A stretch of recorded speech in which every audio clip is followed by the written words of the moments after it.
we're working on, this is the Razorback Corporation question, which they decided, the company decided to transfer its available for sale securities into the trading categories.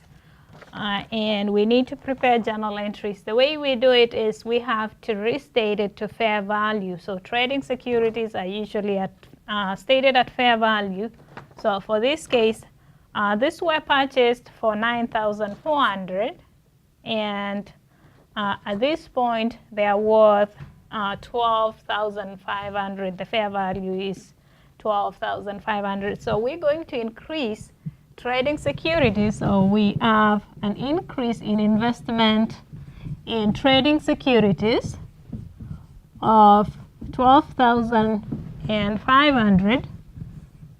So we have $12,500, and we remove it from our available for sale category. So we remove it by doing a credit to investment in available for sale. So AFS is available for sale. So available for sale category, we remove the original cost from there, and we record a gain on the transfer. So gain on transfer of securities, because we transfer it from AFS to trading. So gain on transfer of securities is the difference between the $12,500 and the $9,400. So we have $3,100 of a gain. Secondly, before this date, in the prior reporting period, this securities had increased from $9,400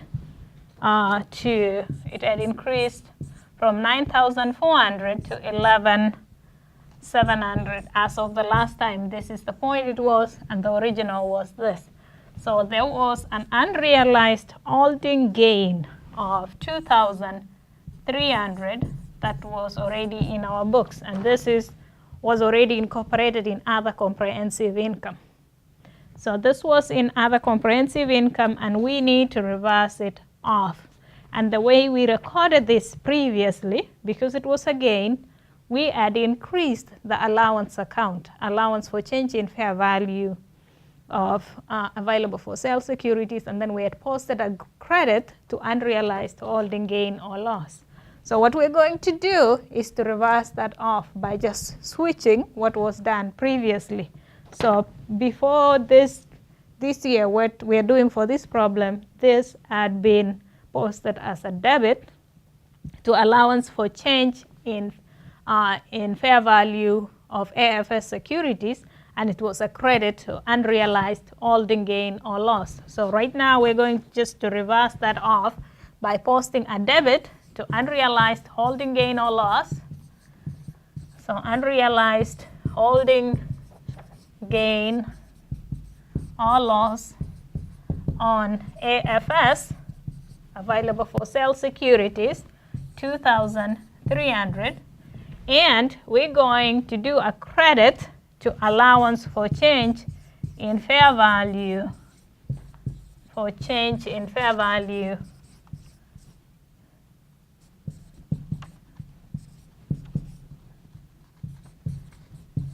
of AFS, of available for sale securities, so $2,300. Note that as opposed to trading, available for sale securities, when they change in value, we post it to an allowance account. So the way the available for sale securities are reported on the balance sheet, so we'll have the cost, and then we'll have the allowance as a contra to this. So we would have it posted in such a manner. So we don't post it straight to the investment itself. So the investment in AFS will have the cost right here, and then we would have the allowance as a negative, as a contra to it, just similar to the way we do with an asset. For instance, when we have a building and then we have depreciation, accumulated depreciation underneath it. So this is how we report available for sale securities.